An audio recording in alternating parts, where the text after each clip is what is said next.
இன்னைக்கு சோஷியல் மீடியாவில் ஒரு போஸ்ட் பார்த்தேன். சைனாவில் stem cell therapy, stem cell treatment பண்ணி டயபெட்டிஸ் ரிவர்ஸ் பண்ணியிருக்காங்க அப்படின்னு. அதை விடக்கும் ஈஸியான ஒரு வழி இருக்குது தெரியுமா?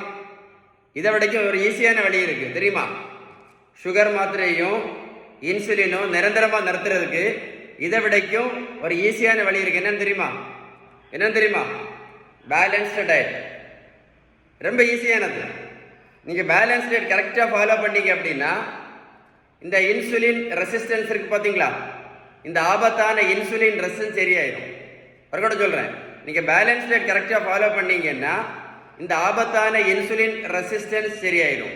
இது சரியாயிடுச்சுன்னா சுகர் மாத்திரையும் நிரந்தரமாக நிறுத்தலாம், இன்சுலினும் நிரந்தரமாக நிறுத்தலாம். புரிஞ்சுதா புரியலையா? ரொம்ப சின்ன விஷயம், காம்ப்ளிகேட் பண்ண வேண்டிய விஷயமே கிடையாது. டயபெட்டிஸ் தான் இருக்கிற ஈஸியான ட்ரீட்மெண்ட் இந்த வேர்ல்டுலே ஈஸியான ட்ரீட்மெண்ட்டு என்னது? டயபெட்டிஸ் தான். ஹை பிளட் சுகர் ஈஸியாக ட்ரீட் பண்ணலாம். வேறு ஒன்றுமே ட்ரீட்மெண்ட்டே கிடையாது. அதுக்கு பேர் நீங்கள் பேலன்ஸ் டயட் எடுத்துட்டீங்கன்னா இன்சுலின் ரெசிஸ்டன்ஸ் சரியாயிடும். இதுவும் வேண்டாம், இதுவும் வேண்டாம், இவ்வளோதான். வீடியோ ஒரு கூட போட்டு கேளுங்க, சேவ் பண்ணி வைங்க, உங்கள் ஃப்ரெண்ட்ஸுக்கு ஷேர் பண்ணி கொடுங்க. சரியா?